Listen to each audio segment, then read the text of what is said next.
Hey everyone, so guys कैसे हैं आप सभी? ऐसा है आप सभी अच्छे होंगे, मस्त होंगे, स्वस्थ होंगे। सो गाइस आज की वीडियो काफी इंपॉर्टेंट होने वाली है उन स्टूडेंट्स के लिए जो एमपीआईएस काउंसलिंग में पार्टिसिपेट करने वाले हैं, क्योंकि आज की इस वीडियो में मैं आपको एमपीआईएस काउंसलिंग के रिगार्डिंग जितने भी रूल्स एंड रेगुलेशंस है सारी चीजों का आपको मैं यहाँ पर बताऊंगा। आप यहाँ पर पीडीएफ देख रहे हैं, ये ऑफिशियल पीडीएफ है जो कि एमपीआईएस काउंसलिंग की वेबसाइट पर रिलीज की गई है। इस पीडीएफ में एमपीआईएस काउंसलिंग के रिगार्डिंग जितने भी रूल्स एंड रेगुलेशंस है, यानी कि फर्स्ट राउंड में क्या कैसे आपको पार्टिसिपेट करना है, उसके क्या रूल्स एंड रेगुलेशन है, सेकंड राउंड में कैसे आपको पार्टिसिपेट करना है, उसके लिए क्या रूल्स एंड रेगुलेशन है, थर्ड राउंड में कैसे पार्टिसिपेट करना है, उसके लिए क्या रूल्स एंड रेगुलेशन है। ठीक है, तो वो सारी चीज यहाँ पर बताइए। इसके अलावा यहाँ पर कुछ और पॉइंट्स बताइए, है ना। अगर आप इस पीडीएफ को देखेंगे तो बहुत लंबी पीडीएफ है, अगर आप अकेले पढ़ने जाएंगे तो शायद ही आप इसे पूरा कवर कर पाएंगे। ठीक है, तो आपका काम मैंने यहाँ पर आसान कर लिया। करीबन ये 10 से 15 मिनट की वीडियो होने वाली है, जिसमें ये जो लंबी पीडीएफ है इसको मैं एकदम कंसाइज फॉर्म में आपको सारी चीजें समझा दूंगा।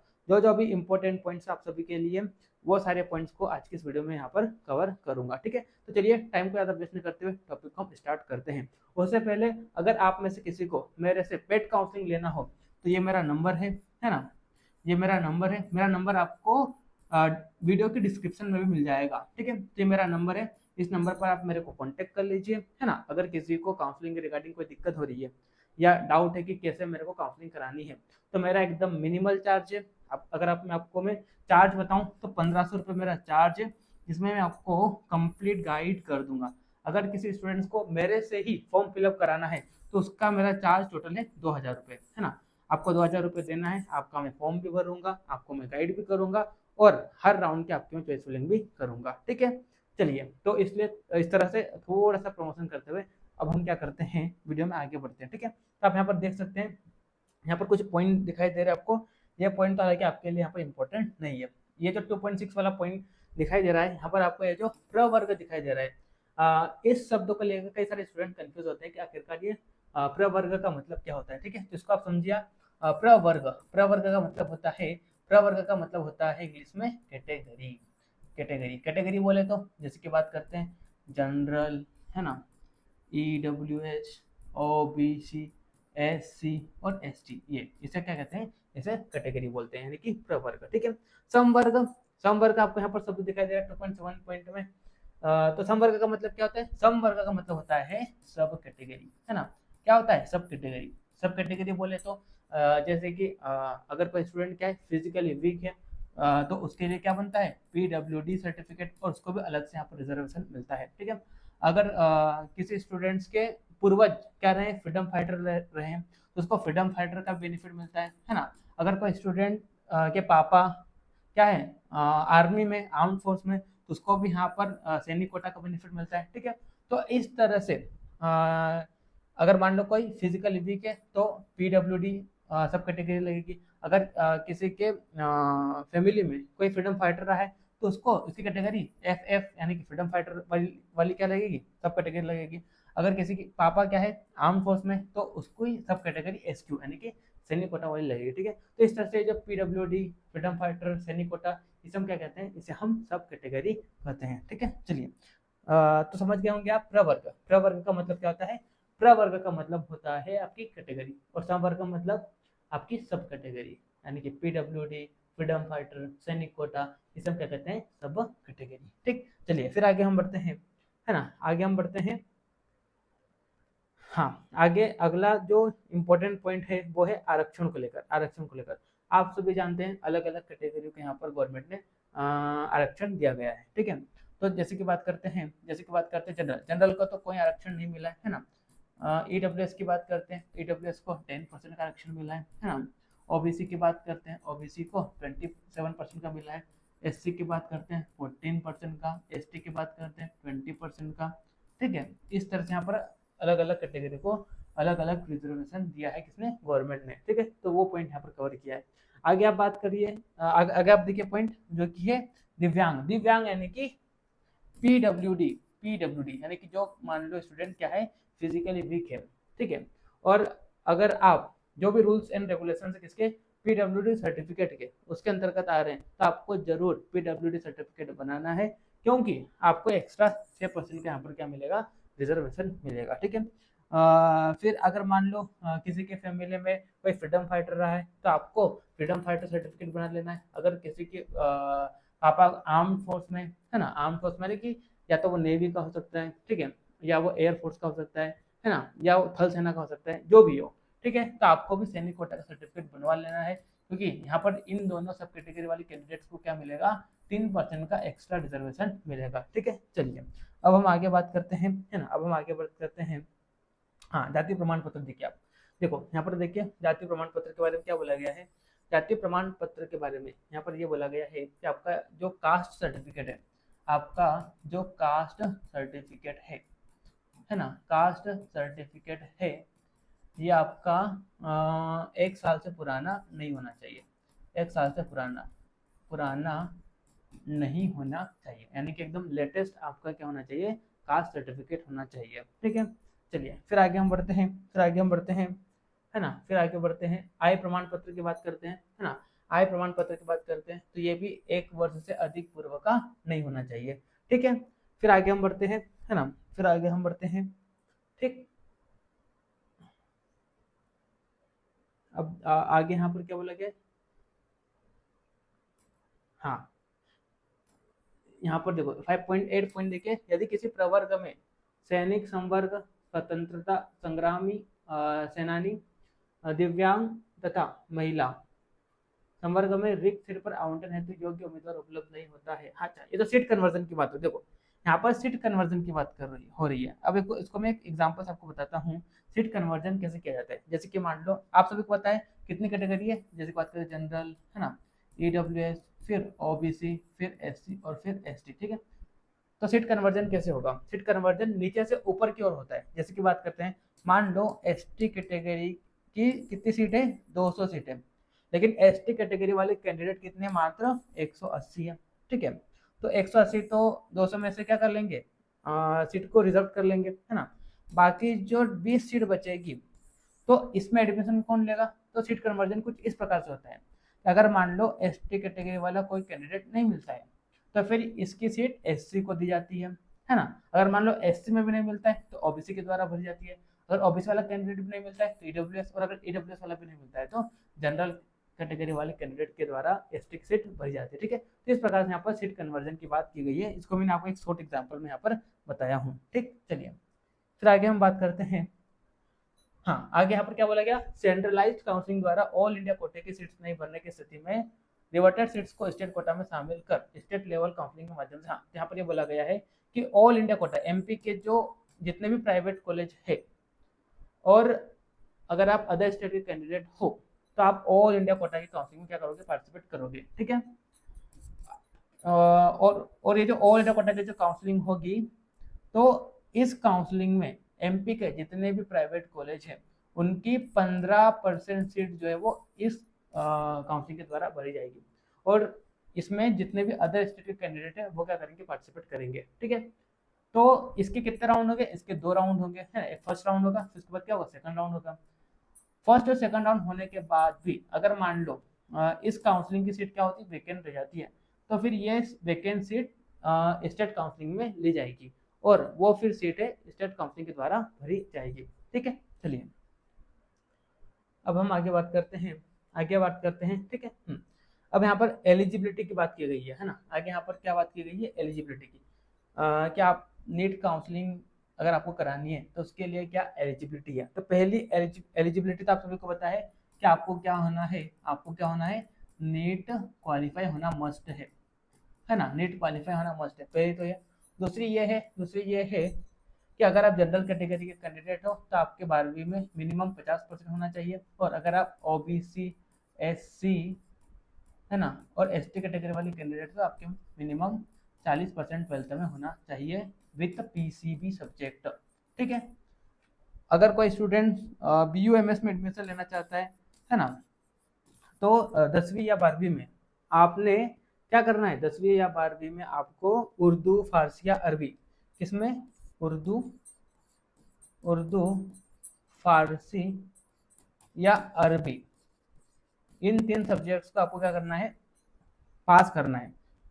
अगर मान लो आप फेल भी हो जाते हैं, है ना, 10वीं 12वीं में इन 3 सब्जेक्ट में से किसी में अगर आप फेल भी हो जाते हैं तब भी आप एलिजिबल रहेंगे। लेकिन जब आप यूएमएस के फर्स्ट ईयर में जाओगे तो वहां पर आपको फिर उर्दू फर्स्ट ईयर में पढ़ना पड़ेगा। ठीक, ये यहाँ पर एलिजिबिलिटी दिया गया है किसके लिए, बीएमएस में एडमिशन लेने के लिए। ठीक है, चलिए फिर आगे हम बढ़ते हैं, है ना। हाँ, अब देखो आगे यहाँ पर फीस वापसी की बात की गई है। यहाँ पर ये बोला गया है कि फर्स्ट, सेकंड और थर्ड राउंड तक अगर मान लो कोई स्टूडेंट क्या कर लेता है, एडमिशन ले लेता है ना, एडमिशन ले लेता है, और थर्ड राउंड के बाद स्टूडेंट्स कोई मतलब फर्स्ट, सेकंड और थर्ड राउंड तक, देखो यहाँ पर क्या बोला गया है, काउंसलिंग के माध्यम से प्रवेशित छात्रों द्वारा काउंसलिंग के तृतीय चरण तक यानी कि थर्ड राउंड तक अगर कोई स्टूडेंट क्या कर लेता है, कॉलेज में एडमिशन ले लेता है अपनी फीस वगैरह सब कुछ जमा करके, है ना, बाद में मुझे लगता है कि यार मेरे को इस कॉलेज में नहीं पढ़ना है, मेरे को इस कॉलेज को छोड़ना है, तो आप बिल्कुल उस कॉलेज को छोड़ सकते हो, है ना। जब आप कॉलेज को छोड़ोगे तो आपने जो भी फीस दी थी तो उस फीस में से 10% काट कर कॉलेज वाले क्या करेंगे, आपकी फीस को वापस कर देंगे। ठीक है, जैसे कि मान लो आपने 3 लाख दिए, 3 लाख दी, है ना, तो इस 3 लाख में से 10% जो है वो कॉलेज वाले रख लेंगे, बाकी फिर आपको वापस कर दी जाएगी। कब तक, थर्ड राउंड तक। लेकिन अगर आप थर्ड राउंड के बाद एडमिशन लेके कॉलेज को छोड़ते हैं तो सिर्फ और सिर्फ आपकी सिक्योरिटी मनी वापस होगी, बाकी ये जो कॉलेज की फीस वापस नहीं होगी। इसके बारे में यहाँ पर बताया गया है। ठीक है, चलिए फिर आगे हम बढ़ते हैं। अब देखो, अब यहाँ पर कैसे आपको काउंसलिंग करानी है उसके बारे में यहाँ पर बताया है। ठीक है, तो स्टेप 1 सबसे पहले क्या होगा, रजिस्ट्रेशन होगा। रजिस्ट्रेशन के लिए ये वेबसाइट है, इस वेबसाइट पर जाकर आपको करना है, रजिस्ट्रेशन करना है। रजिस्ट्रेशन फी कितनी है, 500 रुपये है। ठीक है, रजिस्ट्रेशन करने के बाद आप सभी को पता है अब क्या होगा, डॉक्यूमेंट वेरिफिकेशन होगा। डॉक्यूमेंट वेरिफिकेशन के लिए आपके नजदीक जो भी गवर्नमेंट कॉलेज है वहां पर आपको जाना है ना। आपके अकॉर्डिंग आप क्या करना है, स्लॉट बुकिंग करना है जब आप फॉर्म फिल करोगे उस समय। ठीक है, वहाँ पे 5 से 6 दिन दिए गए हैं, तो आप आपके कंफर्ट जोन के अकॉर्डिंग क्या कर लेना है, स्लॉट बुकिंग कर लेना है। फिर जो भी आपने स्लॉट बुक किया है उस दिन आपको जो भी आपने सेंटर चूज किया है वहाँ पर जाना है और डॉक्यूमेंट वेरिफिकेशन कराना है। ठीक है, डॉक्यूमेंट वेरिफिकेशन हो जाने के बाद अगर आपके सारे डॉक्यूमेंट क्या है, सही है ना, तो आप काउंसलिंग के लिए एलिजिबल रहेंगे, है ना। उसके बाद क्या होगा, आपकी मेरिट लिस्ट रिलीज की जाएगी, है ना, मेरिट लिस्ट रिलीज की जाएगी। ठीक है, मेरिट लिस्ट रिलीज हो जाने के बाद आपको क्या करना है, चॉइस फिलिंग करना है। ठीक है, चॉइस फिलिंग करने के बाद क्या होगा, सीट आवंटन होगा यानी कि सीट अलॉटमेंट होगा। ठीक है, सीट अलॉटमेंट हो जाने के बाद अगर आपको कॉलेज नहीं मिलता है तो कोई बात नहीं, आपको सेकंड राउंड में पार्टिसिपेट करना है। अगर आपको कॉलेज मिलता है तो आपको क्या करना है, कॉलेज में जाकर रिपोर्टिंग करना है। अगर आपको एडमिशन लेना है तो रिपोर्टिंग करना है, अगर नहीं लेना है तो आपको अपग्रेडेशन का ऑप्शन चूज करके आगे बढ़ना है। ठीक है, अब यहाँ पर आपको मैं राउंड वाइज बताऊंगा कि कैसे आपको काउंसलिंग करानी है। ठीक है, चलिए तो सबसे पहले हम बात करते हैं फर्स्ट राउंड की काउंसलिंग, प्रथम चरण की काउंसलिंग। ठीक है, देखो यहाँ पर क्या होगा, आपने क्या कर लिया, रजिस्ट्रेशन कर लिया। रजिस्ट्रेशन करने के बाद मेरिट लिस्ट आपकी आ गई, है ना। मेरिट लिस्ट आने के बाद आपने चॉइस फिलिंग किया। चॉइस फिलिंग करने के बाद, है ना, चॉइस फिलिंग करने के बाद आपका क्या होगा, सीट अलॉटमेंट, आपका क्या होगा, रिजल्ट आएगा फर्स्ट राउंड का, ऐसा बोल दो आप। ठीक है, रिजल्ट आने के बाद जैसे मान लो फर्स्ट राउंड का रिजल्ट आया, ठीक है, फर्स्ट राउंड का क्या आएगा, आपका रिजल्ट आएगा। ठीक है, तो जैसे ही मान लो फर्स्ट राउंड का रिजल्ट आया, यहाँ पर क्या होगा, 2 कैटेगरी कैंडिडेट होंगे। एक तो वो जिसको कोई अलॉटमेंट नहीं हुआ है, नो अलॉटमेंट, तो इनकी तो कोई दिक्कत नहीं है, इनको क्या करना है, सेकंड राउंड में पार्टिसिपेट करना है। दूसरे वो स्टूडेंट होंगे जिनको क्या हो जाएगी, सीट अलॉट हो जाएगी। ठीक है, तो जिनको भी सीट अलॉट हो जाएगी तो उनके पास यहाँ पर 2 विकल्प होंगे। देखिए यहाँ पर है ना, आवंटन परिणाम के पश्चात अभ्यर्थी के पास 2 विकल्प होंगे। अगर आपको सीट अलॉट हो जाती है तो सीट अलॉट हो जाने के बाद आपके पास 2 ऑप्शन होंगे, जिसमें या तो वह आवंटित महाविद्यालय में प्रवेश हेतु, हाँ तो चलो इसको नहीं पढ़ता, मैं आपको अपनी लैंग्वेज बताता हूँ। ठीक है, अगर आपको कॉलेज अलॉट हो जाता है तो आपके पास फिर क्या होगा, 2 ऑप्शन रहेगा। एक तो ऑप्शन रहेगा कौन सा, एक तो ऑप्शन रहेगा सेटिस्फाइड का, एक तो ऑप्शन रहेगा सेटिस्फाइड का, और दूसरा ऑप्शन रहेगा ऑप्ट फॉर अपग्रेडेशन, है ना, अपग्रेडेशन। 2 ऑप्शन रहेंगे इस तरह से, है ना। तो आपको जो भी कॉलेज अलॉट हुआ है, अगर आप चाहते हैं कि मेरे को उस कॉलेज में क्या करना है, एडमिशन लेना है, तो आपको वेबसाइट पर जाना है ना, आपको आपके आईडी में लॉगिन करना है। लॉगिन करने के बाद आपको सेटिस्फाइड का ऑप्शन चूज कर लेना है। आप सेटिस्फाइड का ऑप्शन जैसे ही चूज करेंगे उसके बाद आपको आपका अलॉटमेंट लेटर को प्रिंट आउट निकालना है और जो भी कॉलेज की फ़ी है उसको लेके जाना है, सारे डॉक्यूमेंट्स को लेके जाना है और आपको क्या करना है, कॉलेज में जाकर एडमिशन लेना है। ठीक है। दूसरे वो स्टूडेंट होंगे जो ये चाहेंगे कि मेरे को इससे भी बेहतर कॉलेज सेकंड राउंड में मिल सकता है, तो वो अपग्रेडेशन का ऑप्शन चूज कर सकते हैं, है ना। तो आपको क्या करना है, अपग्रेडेशन का ऑप्शन को चूज करना है। ऑनलाइन प्रोसेस होता है अपग्रेडेशन का, है ना। जैसे आपने चूज कर लिया, फिर आपको क्या करना है, सेकंड राउंड में चॉइस फिलिंग करना है, यानी कि सेकंड राउंड में पार्टिसिपेट करना है। ठीक है। तीसरे वो कैंडिडेट होते हैं जो सेटिस्फाइड का ऑप्शन तो चूज कर लेते हैं, लेकिन इस ऑप्शन को चूज करने के बाद भी वो जो भी कॉलेज अलॉट हुआ है उसमें एडमिशन लेने नहीं जाते हैं। तो फिर ऐसे स्टूडेंट सेकंड राउंड के लिए एलिजिबल तो रहेंगे, लेकिन फर्स्ट राउंड की जो सीट है वो आपके हाथ से चल जाएगी। लेकिन जो स्टूडेंट अपग्रेडेशन का ऑप्शन देता है तो उसके पास एक बेहतर ऑप्शन क्या रहता है, मतलब उसके बाद क्या होता है, देखो कहने का मतलब ये, जो स्टूडेंट सेटिस्फाइड का ऑप्शन चूज करके भी अगर कॉलेज में एडमिशन नहीं लेता है तो आपके जो फर्स्ट राउंड में सीट अलॉट हुई थी वो चली जाएगी, है ना। लेकिन जो स्टूडेंट अपग्रेडेशन का ऑप्शन देता है तो जो फर्स्ट राउंड में आपको कॉलेज अलॉट हुआ था वो आपका सेफ रहेगा। सेफ रहेगा कहने का मतलब ये है कि अगर आपको सेकंड राउंड में इससे अच्छा कॉलेज मिलता है तो वो अलॉट हो जाएगा, अगर नहीं मिलता है तो वापस यही कॉलेज आपको अलॉट हो जाएगा। ठीक है। चलिए, तो ये यहाँ पर बताया गया है। ठीक। चलिए, इसके बाद क्या होगा, इसके बाद आपका सेकंड राउंड होगा। ठीक है। सेकंड राउंड के लिए कौन कौन स्टूडेंट एलिजिबल रहेंगे, तो पहले तो वो स्टूडेंट जिन्होंने फ्रेश रजिस्ट्रेशन किया है सेकंड राउंड में। दूसरे वो जिनको फर्स्ट राउंड में कोई कॉलेज अलॉट नहीं हुआ था। तीसरे वो स्टूडेंट जिन्होंने अपग्रेडेशन का ऑप्शन दिया है। और चौथे वो जिन्होंने सेटिस्फाइड का ऑप्शन देकर भी कॉलेज में एडमिशन नहीं लिया था फर्स्ट राउंड में। ठीक है। तो ये सारे स्टूडेंट क्या रहेंगे, सेकंड राउंड में एलिजिबल रहेंगे। ठीक है। सेकंड राउंड के आपको फ्रेश चॉइस फिलिंग करना है ना। चॉइस फिलिंग करने के बाद सेकंड राउंड का रिजल्ट आएगा। यहाँ पर भी वही सेम प्रोसेस होगी, है ना। पहले तो वो स्टूडेंट होंगे जिनको कोई कॉलेज अलॉट नहीं हुआ है। जिनको कोई कॉलेज अलॉट नहीं हुआ है तो उनको क्या करना है, अगले राउंड में यानी कि थर्ड राउंड में पार्टिसिपेट करना है। ठीक है। दूसरे वो स्टूडेंट होंगे जिनको कॉलेज अलॉट हो जाएगा तो उनके पास भी यहाँ पर आपको दो ऑप्शन मिलेंगे सेकंड राउंड में भी। पहला तो ऑप्शन मिलेगा सेटिस्फाइड का, जिस स्टूडेंट को जो कॉलेज अलॉट हुआ है उसमें अगर आपको एडमिशन लेना है तो आपको सेटिस्फाइड का ऑप्शन चूज करना है ना। आपको अलॉटमेंट लेटर को निकालना है, सारे डॉक्यूमेंट्स विद फी लेकर आपको कॉलेज में जाना है और कॉलेज में एडमिशन लेना है। ठीक है। अगर आपको ये लगता है कि मेरे को इससे बेहतर कॉलेज मिल सकता है तो आपको क्या करना है, ऑप्ट फॉर अपग्रेडेशन का ऑप्शन चूज करना है। ठीक है। आप अपग्रेडेशन का ऑप्शन चूज करोगे, ऑनलाइन प्रोसेस होगा यहाँ पर, है ना। ऑप्शन अपग्रेडेशन का ऑप्शन चूज करने के बाद आपको फिर क्या करना है, थर्ड राउंड में पार्टिसिपेट करना है। ठीक है। तीसरे वो स्टूडेंट जो क्या करते हैं, सेटिस्फाइड का ऑप्शन चूज कर लेते हैं लेकिन फिर भी कॉलेज में एडमिशन नहीं लेते हैं, तो आप भी क्या रहेंगे, थर्ड राउंड के लिए एलिजिबल रहेंगे। लेकिन आपको जो सेकंड राउंड में कॉलेज अलॉट होगा वो आपका सेफ नहीं रहेगा, यानी कि वो आपके हाथ से सीट चली जाएगी। ठीक है। तो इस तरह से आपका ये क्या होगा, सेकंड राउंड होगा। ठीक है। उसके बाद क्या होगा, थर्ड राउंड। थर्ड राउंड में कौन कौन स्टूडेंट एलिजिबल रहेंगे, तो पहले तो वो जिन्होंने फ्रेश रजिस्ट्रेशन किया है, दूसरे वो जिन्होंने अपग्रेडेशन का ऑप्शन दिया है, तीसरे वो जिनको कोई कॉलेज अलॉट नहीं हुआ सेकंड राउंड में, और चौथे वो जिन्होंने सर्टिफाइड का ऑप्शन दिया था लेकिन कॉलेज में एडमिशन नहीं लिया। तो सारे स्टूडेंट थर्ड राउंड के लिए एलिजिबल रहेंगे। ठीक है। थर्ड राउंड की चॉइस फिलिंग होगी, चॉइस फिलिंग होने के बाद फिर आपका रिजल्ट आएगा।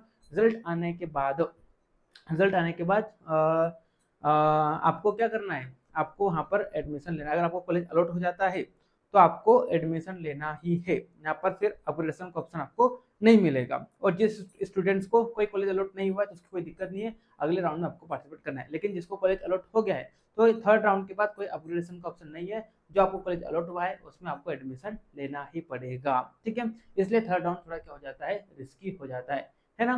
तो इस तरह से यहाँ पर आपके फर्स्ट सेकंड थर्ड राउंड होंगे। अगर फिर भी कोई अलग अलग कॉलेज में अगर मान लो सीट वैकेंट रह जाती है तो फिर अगला एक्स्ट्रा वैकेंसी राउंड होगा, जो कि मेरे ख्याल से क्या होता है, कॉलेज राउंड होता है, यानी कॉलेज लेवल पर होता है। ठीक है।